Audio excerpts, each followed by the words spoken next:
si Idol madla, nakakahanga, may mga hawak, gandang linyada. Ika'y inspirasyon kung bakit hanggang ngayon ako'y palaging kumakarera. Good news mga kalapatids, nakauwi na yung ibon natin na nawawala nung nakaraan. So, di ba, nung last time na video natin, meron tayong isang video na nawala yung kalapati natin, yung blue bar. So, eto na, nakauwi na siya mga kalapatids. Kaso nga, ayan o, parang medyo numipis yung katawan niya. So, nawala nga siya ng halos isang araw. Tapos, yun nga, bigla nung alas 2 ng hapon, ito yung video niyan, ayan. Nakita ko na lang sa CCTV, dumating na pala mga kalapatids, ayan o. Yan, yung blue bar natin. So, akala ko ito mawawala. Kaya pala ang taas na lipad na ito kasi nga, ang katawan niya eh medyo maliit ang katawan. Ayan.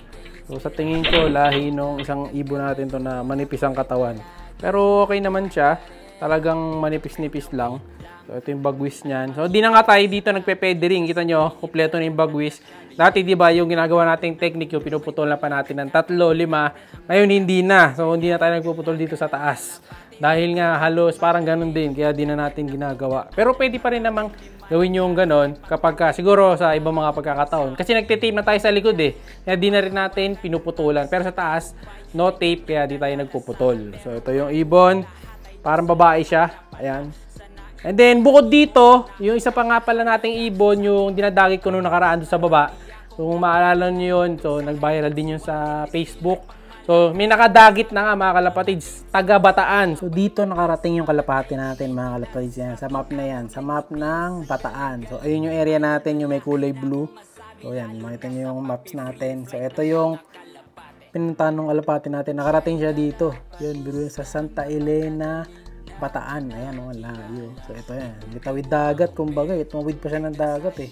Kasi ito yung area natin. Ayan, sa area nga natin mga kalapatids. Ayan, yung kapalit.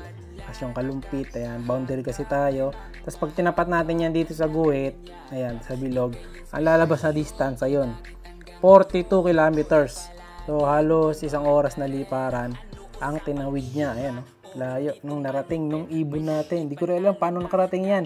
Pero halos 1 week din kasi, siguro, baka naggilid-gilid muna siya dito. Ayan, tapos hanggang sa makaikot siya sa Bataan. Pero di naman siguro siya tumawid dito sa dagat. Pero pwede rin baka tumawid niya sa dagat kaya nakarating siya doon. So ayan, pag zoom out natin yung map, so, diba? So ang layo din nung narating nung ibon natin, no? Overfly lang. Ganyan pa lang nararating ng mga warriors natin. Swerte na nga lang tayo at may nakapagbalik pa. So ayan, no? Tapat ulit natin yung isa, yung guhit. Ano ba ito? Ayan. I-drag nyo lang. Ayan, no? Zoom out natin. Ayan, tapat sa blue. Ayun, lalabas yung 41. Tapos pag sinakto natin, higing 42 kilometers. So, ayan, pinanggalingan. Kitang-kita natin. Pero yan, kita nyo, boundary nga tayo ng Apalit at Kalumpit. Pero Apalit na halos yung aming area. So, ito yung chat niya sa akin. Ayan. So, ang sabi nga niya sa chat, ay makita nyo, nadagit daw yung ibon, napunta ron sa loft niya.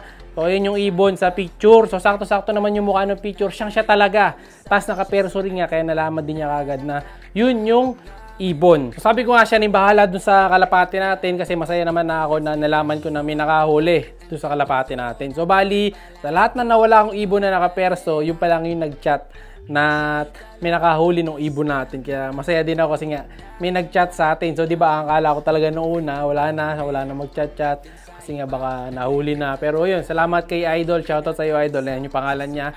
Ayan. So, yung huling message namin sa isa't isa, sabi ko nga sa kanya, siya na yung bahala mag-alaga dun kay YT. So, ang lahi kasi nun, mga kalapatids, is Luis Chu. So, yun yung pangilang anak. Unang anak ni Luis Chu natin na galing kay Idol Freeway. Ayan yung kumpare ko. So, yun yung anak. So, isang anak naman, yung second clutch na kay EA Lop TV naman. Yan kay Idol EA. So, hindi ko sure kung nabatcher niya para nag-overfly din yata. So, yun sa atin talaga nag-overfly kasi nga walang viewing. Hindi talaga uuwi. Pero ito, kita nyo, nawala to pero nakauwi. One day lang nakauwi siya. Kasi nga ito, naka-viewing to. Matagal to nakatambay sa taas. Tapos, pinu-viewing natin na maghapon. Tapos, trapping kasama ng mga tropa niya. Unlike nung isa, wala siya nakikitang area kaya hindi talaga uuwi. So, ayan. Ayos. Buti, nakapag-chat yung tropa natin sa page kagad. Kaya nalaman ko na may nakakuha na. So, kahit ganun lang sana, masaya na ako yung may nag-chat man lang na Ayan, idol, nasa amin yung ibon ko. Ayan, masaya na tayo noon. At least nakita natin na mayroong mag-aalaga. Saka nakilala natin kung sino yung napuntahan ng ibon natin. So sana kung gusto niyang turuan, pwede rin naman siya na bahala. Basta sabi ko sa kanya, siya na bahala dun sa ibon natin. Maraming salamat muli, idol, ha. Saludo kami sa iyo. Sana lahat ng nakakahuli ng dagit katulad niya na nagchat-chat. Lalo pagka naka-perso ring. Ayan. So ito, dahil nakabalik na siya, so babalik na ulit natin siya dito sa loob. Ayun yung mga kasama niya, oh. Yung tatlo. So bali, ito yung mga kasama niya, mga kalapatids dati. 5 yun. Pero hindi ko na makilala kung sino yung mga itsura niya. Naalala ko na lang yung pula eh. Yun yun, di ba? Yung pula na yan. O, ayan yung pula. Tapos yung iba dito talaga mga kasama na nila yan. May mga grizzle pa. So ngayon, makakasama mo na. Liit pala niya talaga, oh. Babae ito. Base sa size, no? Ang liit lang na ibon. Oh, kita nyo. Silaki lang ng palad ko, eh. Maliit siya. Kung para natin doon sa tatlong nasa taas. Mga barako siguro yun. Oh, ayan, oh. Pag ganyan kasi ginagawa natin dito, talagang hindi na mawawala. Kasi lagi talaga sila naka-viewing sa taas. Actually, ngayon nga, meron pang ibon doon sa taas. Ayan, oh, may mga naka-viewing pa rin naman tayo ngayon. So, ganyan yung ginagawa natin sa kanya. Kaya, kahit papano, nakabalik siya kasi nga nakikita niya yung area natin paikot. Ayan, ganyan, no.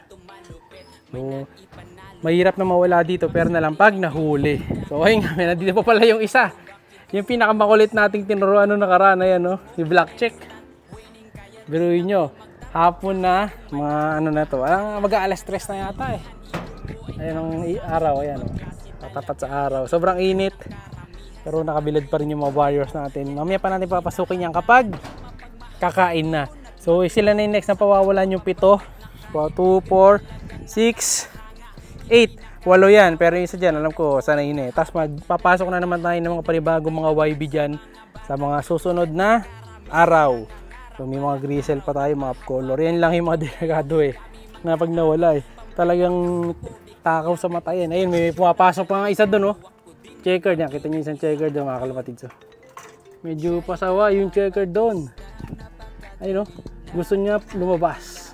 Nakikisama sa mga tropa niya. Malamang yan pumasok na kanina. Ayan, kasama nung pinakita ko kanina. So ito ngayon, nagparoon na rin si Madlato ng ilang mga ibon. Ito yung first batch natin eh. So kasunod niyan yung 4 na to. Susunod sasama na natin silang 4. Tapos ayun naman, hanggang sa dumami na sila. Ayun, oh. Ang init nga lang talaga ng ronda nila. Kailangan patibayin natin yung mga yan para tumibay lalo sa karera. Ayan. May mga ilalagay din tayo mga YB. Papakita ko lang sa mga susunod nating video. Lilipat na natin yon. Baka nga mamayang hapon lipat ko na eh. Yung 4. So, hindi na mawawala yung mga to. Pero ganun talaga. Minsan, kahit nga na batcher na mga kalapatids, nawawala pa rin eh. Yung mga tinuturuan natin.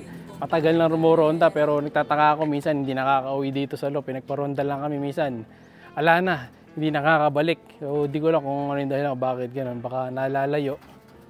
Magaling tong grizzle na to. Gusto rumake to. Hingal na hingal. Ito. To. Gumalaw ako eh. To, grizzle. Makikita yata natin yung pagbaba dito. Hindi. Nakaharang ako eh.